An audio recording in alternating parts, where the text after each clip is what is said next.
Hi, I'm Jason Lilley with the University of Maine Cooperative Extension, and today we're going to be talking about considerations for choosing equipment for your farm. Choosing equipment can be a stressful task. Equipment's expensive, you may not know exactly what you're looking for, what you need. There's the consideration of new versus old, cheaper versus more expensive. It can also be exciting to choose the equipment that you need to get your homestead or your farm up and running. So in this video, we're going to break down all those considerations. Making equipment choices that are most appropriate to your farm has many benefits. First off is ergonomics. So choosing appropriate equipment is going to make it easier to do that work on your body and therefore lead to fewer injuries. We can have increased efficiency, so things will go faster, and therefore you'll have less expenses and costs in labor. You will often get better end results. So if you're preparing raised beds, you'll get more uniform, smooth beds with the appropriate equipment. And lastly, having the appropriate equipment will make that work more enticing and therefore make it more likely that you'll get the job done in a timely fashion. Here are the key considerations to think about before making a purchase to make sure that you're maximizing your return on that investment. So the first consideration when you're thinking about your needs is how big is your working ground? And some of the categories that you might put yourself into include a small garden, which is anywhere from having a few raised beds up to maybe 1,000 square feet. The next category is a large home garden, 1,000 square feet to a half acre. Then we have our market garden, a half acre to 2 acres. Our small farm is 2 acres to about 5 acres. A medium farm is 5 acres to 20 acres. And a large farm is 20 acres or more. The next consideration is what types of tools or equipment are you currently using? Do you have hand tools that you're using that you'd like to be more efficient with? Do you have tractor-based implements that you'd like to improve and make your systems better? What tasks do you wish you could do more efficiently?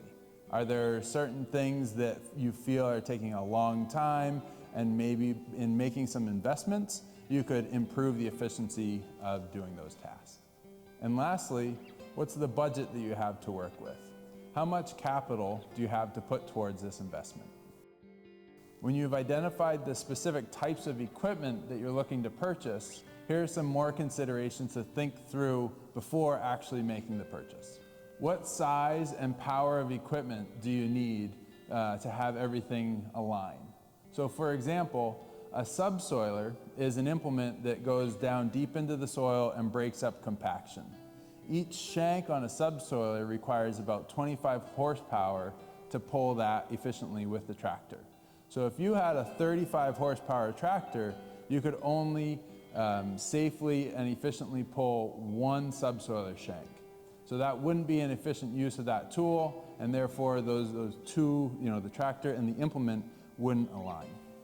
If your tractor or equipment is too small for the task, it can lead to overworking that equipment, which can be dangerous. It can lead to more breakdowns, which are expensive, and it can lead to a shortened lifespan of the tractor or the equipment. If your tractor is oversized and is too large for what you're trying to accomplish, it can be really expensive to buy initially. It can lead to excessive fuel use, and it can be heavier, which can cause more compaction and more harm to the soil and to your farm. So next, think about your budget again. What age of equipment, quality and condition of the equipment can you afford? So you want to think about new versus used equipment. And the first consideration when thinking about new versus used equipment is how comfortable are you with performing mechanical upkeep of the tractors. So with a new tractor, there's likely going to be a warranty. There might be a maintenance plan from the dealership where you buy that equipment. Whereas with used equipment, it's likely going to need more maintenance and you'll be responsible for doing the majority of that or for hiring it out and paying someone to do that maintenance for you. Additionally, the difference between new and older used equipment are the safety features that come as part of that. So newer equipment have much more safety features built into them, whereas older equipment oftentimes are more dangerous to use because of that lack of safety equipment. And lastly, you want to think about the environmental impacts of the different equipment or implements that you might purchase. So for example, a rototiller does a nice job to prepare beds and to prepare the soil, but it is harsh on the soil. It breaks apart soil aggregates. So you might consider another implement or tool that has a similar end result, such as the Perfecta or the S-Tine harrow. In the next video, I'll break down options and considerations when selecting hand tools, walk-behind tractors, and tractor-based implements to make sure that you're increasing your efficiency, enhancing safety, and maximizing your return on investment.